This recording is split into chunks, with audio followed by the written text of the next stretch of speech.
Breaking news, Nigerians. Mike Ozekhome cautions President Tinubu to avert looming hunger protest against his Wobbling administration.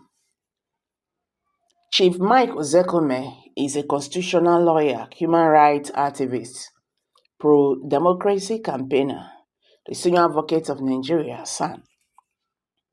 In this interview with News Central 24, he bears his mind on the causes of Nigerian economy woes and the way out of the economy stagnation.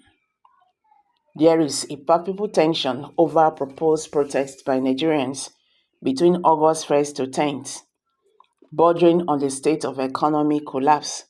Can you make us understand what the problems really are? The problems are simple, but the government is dealing with them adequately. At a function recently where the president was seated, advised the president that it is in times of crisis that great leaders are known and that the image problems of Nigeria need to be protected. I told President Bola Ahmed Tinubu that in Nigeria today, there is hunger, there is starvation, there is abject poverty, there is suffering, there is national clashing of teeth, there are no jobs. I reminded him that when he came to office, fuel was about 195 naira per litre. Today, it is between 550 naira to 800 naira, and that things have since gone from bad to worse, and from worse to worse. And that's when he came to power, that the naira was about 750 naira to the dollar. Today, dollar is 1,005 naira is to 1,005 naira to $1. I reminded him and my lecturer.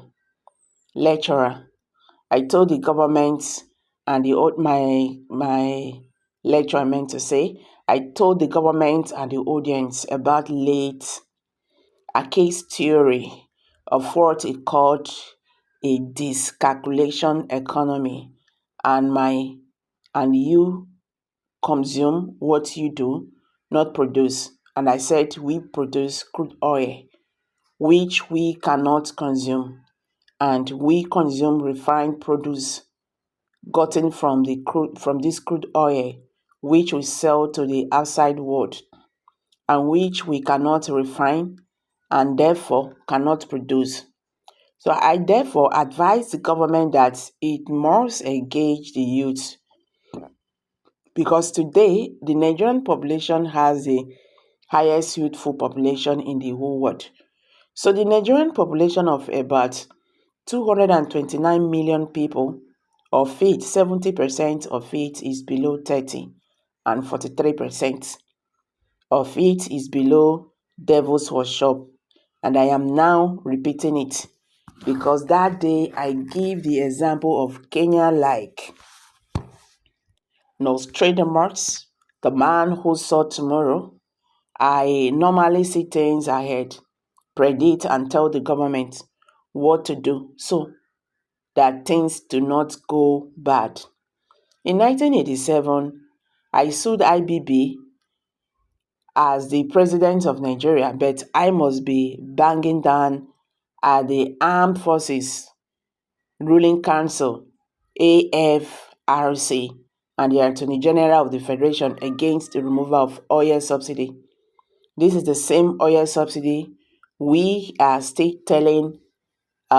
talking about 37 years later, and I was detained over that case. They said, who is this small boy? Because I was just about 29 years old. And they said, who is this small boy daring to sue IBB and AFRC?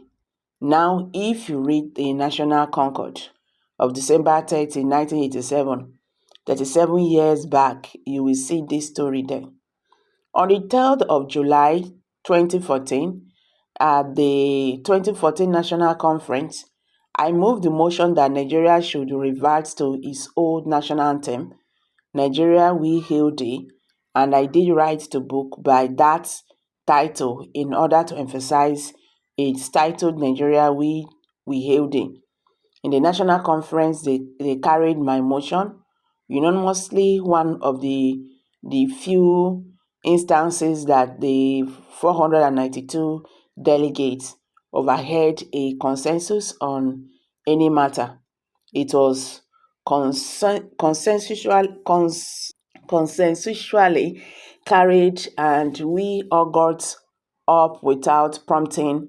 And you can see that about 2 weeks ago, what I saw 10 years ago has come to pass. Now to the warnings of the youth. As regards the national plan protest, we don't want answers again. Advise the present government that these youth need to be engaged, because an idle mind is the devil's workshop. And I am now repeating it that the government should work out a way where the youth can be actively engaged. I had warned Tinubu that I do not want answers to repeat itself. I said it that day. Now, what is going on in Kenya is an eye-opener. The youth have decided to change their story. William Ruto, the president, took his country for granted because he came in as popular mandate. 2 years ago, Kenyans were dancing on the street when he won. 2 years later, life has become so hard for Kenyans under President Williams. Life has become so hard, the story has changed. They are barely managing to eat, and then you now brought a $2.7 billion taxation, taxing everything up to bread that people can't eat. And the people said no more, enough is enough. And they went on to the streets, and instead of imparting with the people, the government addressed the nation, flexing muscles, calling them common criminals. And the people said they are not criminals. We are responsible. We voted for you. We were not criminals.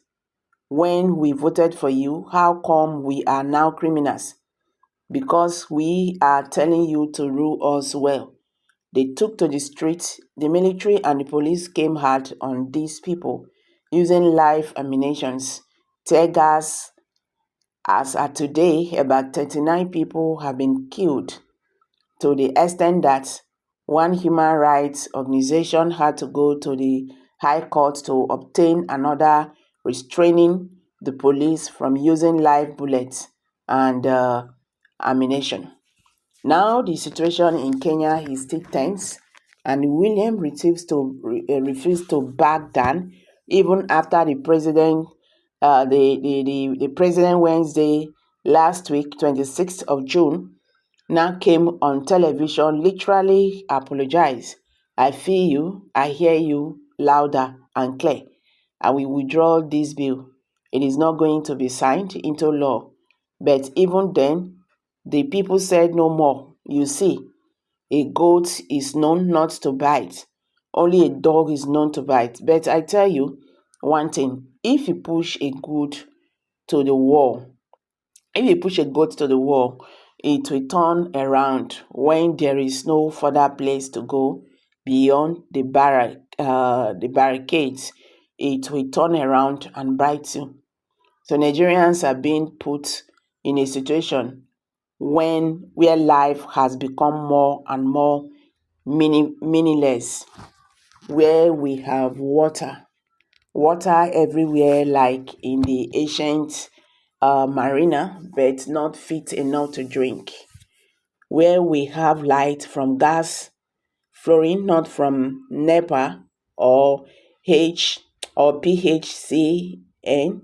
The PHCN, the rate has been doubled, and some people can no longer use lights. They can't use the fuel, they can't use diesel, even the candle.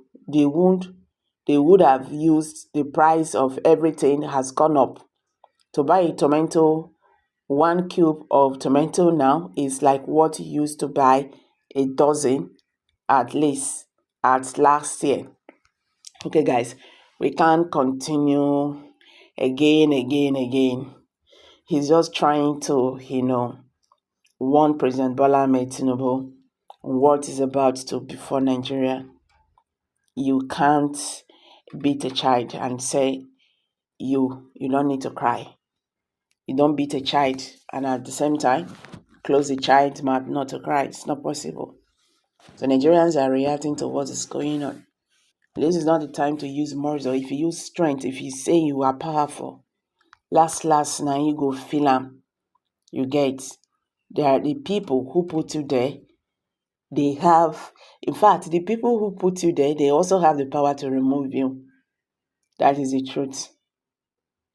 I'm dropping it.